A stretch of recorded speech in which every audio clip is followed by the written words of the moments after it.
Mie impressioni sulla Head Speed One X, top di gamma della rinnovata serie Speed 2025.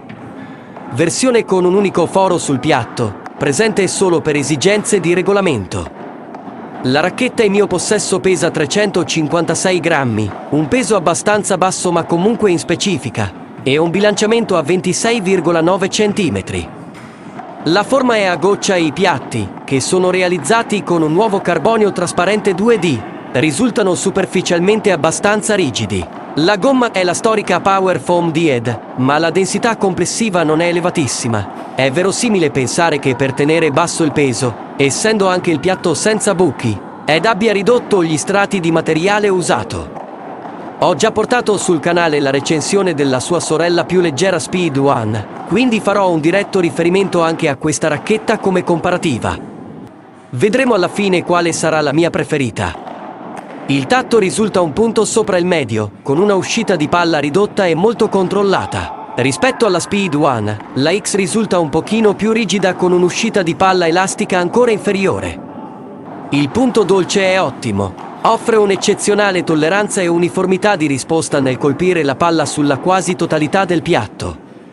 Rispetto alla One è più solida. Tollera e supporta meglio il colpo decentrato sia a livello di feeling all'impatto che nella resa finale del colpo. La racchetta risulta molto comunicativa. La connessione con la palla è eccellente e il gesto tecnico equivale praticamente sempre a quello che restituisce la racchetta. La progressività è molto buona, superiore a quella della sorellina One, potendo contare su una resa migliore agli alti regimi e ad una resa comunque buona anche ai ritmi medio-bassi.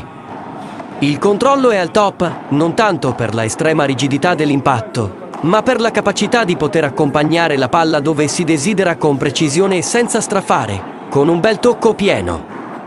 La maneggevolezza è buona, ma sicuramente è inferiore a quella della One. C'è da dire che però, complice anche il peso abbastanza basso dell'esemplare in mio possesso, non si soffre tantissimo di più nel muovere la racchetta in situazioni concitate.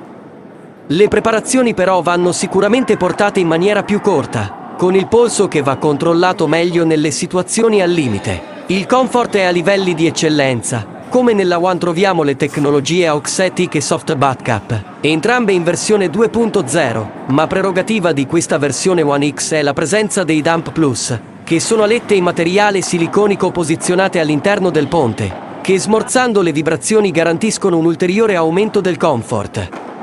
Il connubio di queste tre tecnologie funziona davvero bene. La racchetta è gentilissima sulle articolazioni, consente di giocare tantissime ore senza accusare fastidi di nessun genere. Sicuramente è una delle racchette più confortevoli che io abbia mai usato, senza dover per forza arrivare a rivolgersi a soluzioni con un tatto blando, magari in fibra di vetro.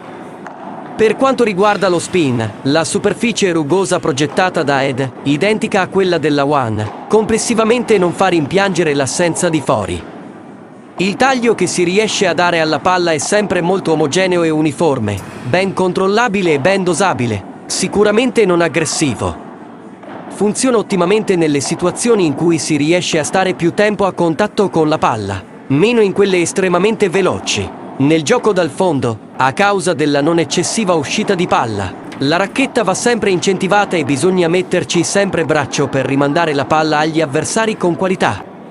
Rispetto alla One, si soffre un pochino di più in difesa, va preso meglio il timing sui colpi, soprattutto nelle risposte basse veloci e di botte pronto, nei recuperi al limite e sulle palle da lavorare.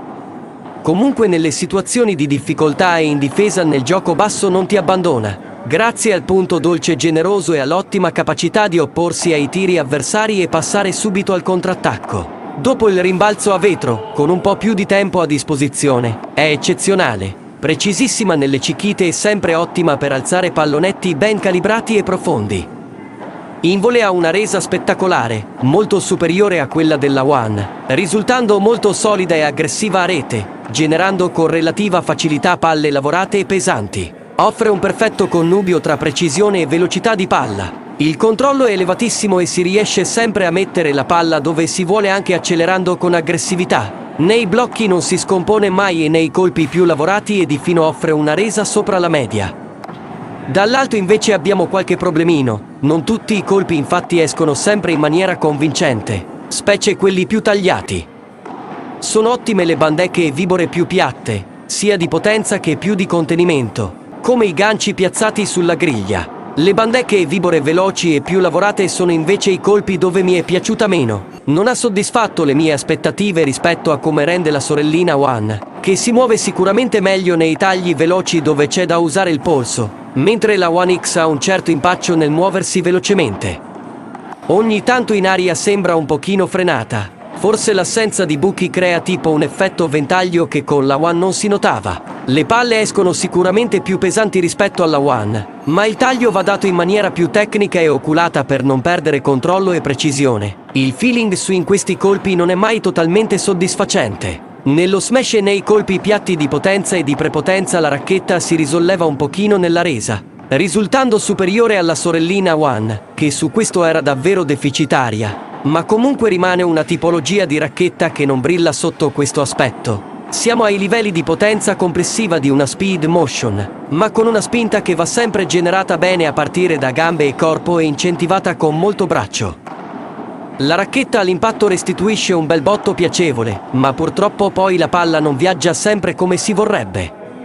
Questa Speed One X per me è indicata a partire da un livello intermedio pieno. Risulta perfetta per un giocatore di destra, che ama la costruzione del gioco ma anche essere aggressivo e ben presente a rete, per poi sfoderare l'occasionale chiusura col colpo rapido magari piatto, che ama difendere e contrattaccare rapidamente. Sicuramente non è pensata per bombardieri di professione che devono spingere costantemente dall'alto, quindi la sconsiglio a sinistra. Chiusura finale per l'esito del confronto con la sorellina One, prendendo una One X di peso basso, come quella di questa recensione, e mettendo in conto qualche difficoltà in più nel muoverla ed essere efficaci in difesa e nei colpi lavorati dall'alto, con una rigidità maggiore e un'uscita di palla e maneggevolezza inferiori, ritengo comunque che la One X abbia complessivamente in campo una resa superiore. La One può essere usata come pala simile, ma di riserva, nelle giornate più complicate o di bassa forma.